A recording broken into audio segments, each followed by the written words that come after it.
전망이 좋은 방. 에드워드 모건 포스터. 일부.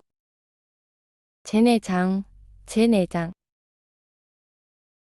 BBC의 말이 옳았다. 루시는 음악만큼 자신의 욕망을 명확하게 깨달은 적이 없었다. 팀장의 재치도 선배의 얄미운 잔소리도 귀에 들어오지 않았다. 대화는 지루하기만 했다. 그녀는 뭔가 특별한 일을 원했고 바람 부는 한강공원에서라면 그런 일을 시작할 수 있을 거라고 믿었다. 하지만 그녀는 시도조차 하지 않을 것이다. 주변의 시선이 신경 쓰였으니까. 왜 멋진 일들은 늘 혼자 할 수 없는 걸까? 친구 샬럿은 언젠가 그 이유를 설명해 주었다. 여자는 남자보다 열등한 게 아니라 그냥 다른 거야. 우리 역할은 직접 성공하는 게 아니라 다른 사람이 성공하도록 돕고 영감을 주는 거잖아. 그녀는 재치 있는 말과 좋은 평판만으로도 충분히 많은 것을 이룰 수 있다고 했다. 만약 직접 나서서 싸우려 한다면 사람들은 그녀를 주제넘다고 비난하고 결국은 골불변이라며 무시할 거라고. 이 점을 보여주기 위해 낡은 노래 가사까지 들먹였다. 그녀는 사랑스러운 요정, 남자를 빛나게 하는 곡과 같네. 굳이 나서지 않아도 그녀의 아름다움은 세상을 변화시키지. 하지만 루시는 그런 구시대적 조언을 옹호하지 않았다. 오히려 그녀는 눈을 낮추고 현실에 맞춰 살라는 조언을 듣는 이상적인 사람이었다. 그녀에게는 거창한 반항심도 없었다. 다만 일상 속에서 답답함을 느꼈고 그 선을 넘고 싶었다. 자신을 지지하는 사람들이 못마땅해할 만한 일을 하고 싶었다. 결국 그녀는 새벽녘 잠 못 이루는 상태로 해외 미술관 사진을 찾아다녔다. 그곳에서 그녀는 보티첼리의 비너스의 탄생 굿즈를 구매했다. 물론 현실에선 볼품없는 누드라며 그녀를 만류하는 사람도 많았다. 고흐의 별이 빛나는 밤, 모네의 수련 연못, 렘브란트의 자화상까지 유명 작가들의 그림 엽서를 잔뜩 사들였다. 그러자 마음이 조금 편해지는 것 같았다. 하지만 텅 빈 통장 잔고에도 불구하고 자유문은 여전히 열리지 않은 듯했다. 그녀는 자신의 불만족을 분명하게 느끼기 시작했다. 그것을 인지하는 것 자체가 그녀에겐 새로운 일이었다. 이 세상은 분명 아름다운 것들로 가득 차 있을 거야. 내가 그것들을 만날 수만 있다면 엄마가 그녀의 여행병을 못마땅해 했던 것도 무리는 아니었다. 늘 딸을 현실성 없고 예민하며 뜬구름 잡는 사람으로 만들었기 때문이었다. 내게는 아무 일도 일어나지 않아. 그녀는 퇴근길 지하철에 앉아 생각했다. 이제는 괴에 익숙해진 도시의 야경을 무심하게 바라보았다. 화려한 조명으로 가득 찬 건물들은 어둠 속에서 거대한 그림자처럼 서 있었고 그곳에는 수많은 사람들이 삶을 살아가고 있었다. 비현실적인 시간, 다시 말해 낯선 것들이 현실이 되는 시간이었다. 그런 시간, 그런 장소에 있는 나이 든 사람이라면 충분히 괜찮다고 생각하며 만족할지도 몰랐다. 루시는 그 이상을 원했다. 그녀는 도시의 야경을 올려다보았다. 마치 거대한 금빛 기둥처럼 어둠 속에서 솟아오른 타워였다. 더 이상 단순한 건물이 아닌 고요한 밤하늘 아래 반짝이는 손에 닿을 수 없는 보물처럼 보였다. 근 분부심은 그녀를 매료시켰고 그녀가 눈을 들어 집으로 향하는 순간까지도 눈앞에서 여전히 아른거렸다. 그리고 실제로 무슨 일이 일어났다. 광장 옆에서 두 남자가 시비가 붙어 있었다. 개자식. 그들은 소리쳤다. 죽고 싶냐. 그들은 서로 욕설을 퍼부었고 그중 한 명의 가슴을 가볍게 밀쳤다. 그는 얼굴을 찌푸리며 그녀에게 중요한 전원이라도 있는 듯 관심 어린 눈빛으로 고개를 숙였다. 그가 입을 여는 순간 붉은 액체가 흘러나와 그의 턱을 타고 흘러내렸다. 그게 전부였다. 갑작스러운 상황에 사람들의 수군거림이 커졌다. 군중이 이 기이한 남자를 그녀에게서 가려 인파 속으로 휩쓸고 갔다. 에머슨이라는 남자가 우연히 몇 걸음 떨어진 곳에 있었는데 사건이 일어난 곳 반대편에서 그녀를 바라보고 있었다. 정말 기이했다. 그녀가 그를 보는 순간 그의 모습은 흐릿해졌다. 눈앞의 고층 건물도 흔들리더니 부드럽고 천천히 소리 없이 그녀 위로 무너져 내리는 듯했다. 하늘도 함께 무너져 내렸다. 그녀는 생각했다. 아, 내가 대체 뭘 본 거지? 아, 내가 대체 뭘 본 거지? 그녀는 중얼거리며 눈을 떴다. 에머스는 여전히 그녀를 바라보았지만 아무것도 보이지 않았다. 그녀는 멍하니 앉아 있다고 생각했는데 한 남자가 피를 흘리고 있었고 다른 남자가 그녀를 품에 안고 있었다. 그들은 공원 계단에 앉아 있었다. 그가 그녀를 업고 온 게 분명했다. 그녀가 말하자 그는 일어나 무릎에 묻은 먼지를 털기 시작했다. 그녀가 다시 말했다. 이게 다 무슨 일이죠? 기절하셨었어요. 정말 죄송해요. 이제 좀 괜찮으세요? 네, 괜찮아요. 정말 괜찮아요. 그리고 그녀는 고개를 끄덕이며 어색하게 미소 지었다. 그럼 이제 집에 가요.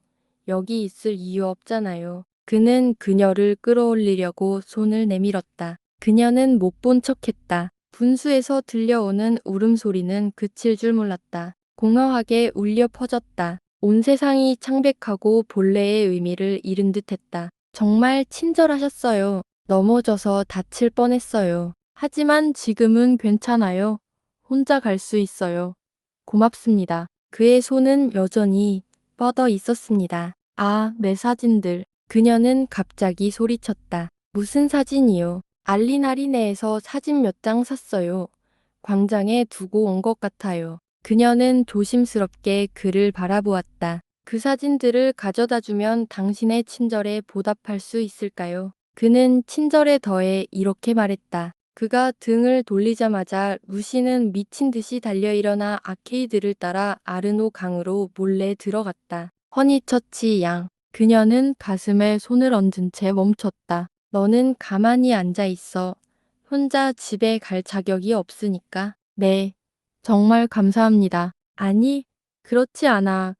그랬다면 공개적으로 나갔을 거야. 하지만 나는 차라리 그럼 저는 당신의 사진을 가져오지 않겠습니다. 나는 혼자 있는 게 낫다고 생각한다. 그는 거만하게 말했다. 그 남자는 죽었어.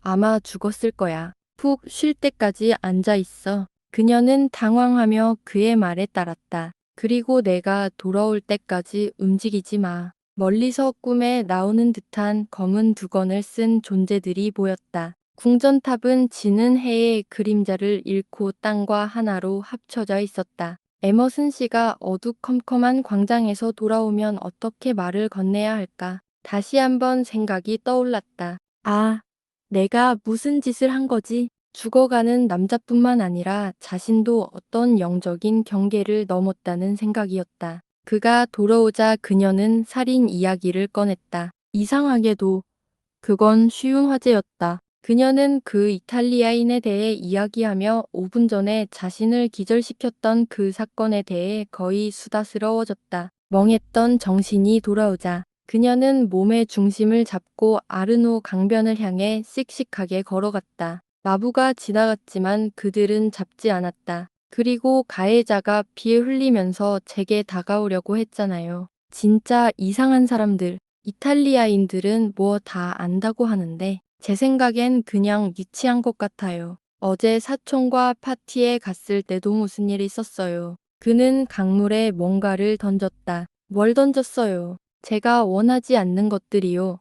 그는 자증스럽게 말했다. 저기요. 네, 제 사진들 어디 있어요? 그는 침묵했다. 혹시 방금 버린 게 제 사진들이에요. 어떻게 해야 할지 몰랐어요. 그가 소리쳤다. 그의 목소리는 불안해하는 소년의 목소리였다. 그녀의 마음이 처음으로 그에게로 조금씩 기울어졌다. 피가 묻어 있었어요. 그래서요. 솔직하게 말씀해 주셔서 정말 다행이에요. 사실 우리 계속 이야기하는 동안 어떻게 해야 할지 고민하고 있었거든요. 그는 하류 쪽을 가리켰다. 흘러갔어요. 강물이 다리 밑으로 소용돌이쳤다. 너무 신경 쓰여서 그냥 바다로 흘려보내는 게 나을 것 같았어요. 잘 모르겠어요. 그냥 제가 무서워서 그랬을지도 몰라요. 그때 소년 같던 그의 얼굴이 어른처럼 변했다. 엄청난 일이 일어났어요.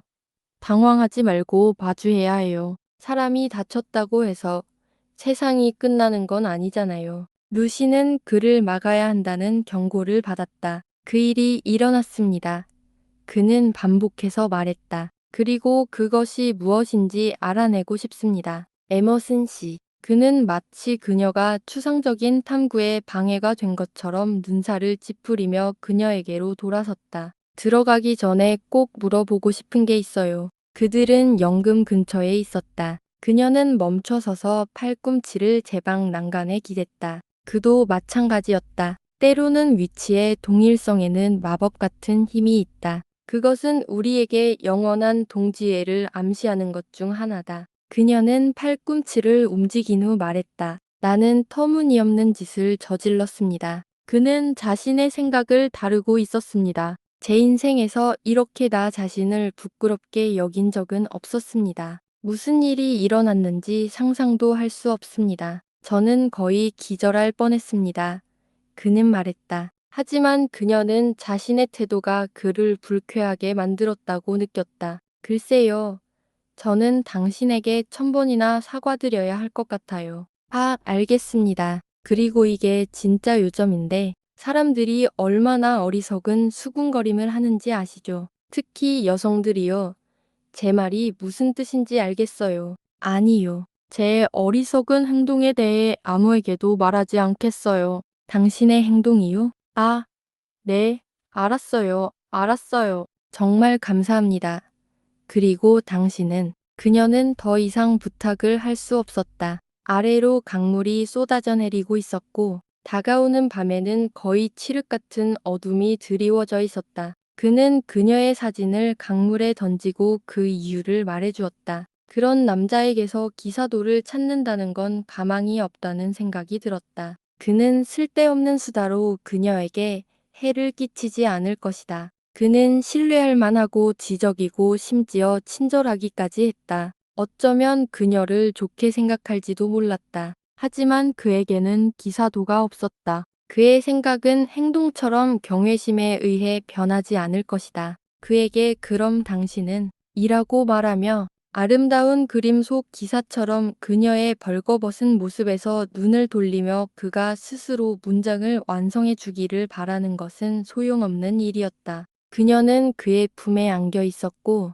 그는 알리나리의 가게에서 그녀가 산사진에 묻은 피를 기억하듯이 그 순간을 기억했다. 단순히 사람이 죽었다는 것만은 아니었다. 산자에게 무슨 일이 일어났던 것이다. 그들은 성격이 드러나고 어린 시절이 청춘의 갈래길로 들어서는 상황에 이르렀다. 정말 고맙습니다.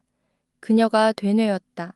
이런 사고는 얼마나 빨리 일어나고 그러다 보면 다시 옛날 생활로 돌아가는 걸까요? 나는 아니에요. 불안감 때문에 그녀는 그에게 질문을 던졌다. 그의 대답은 당혹스러웠다.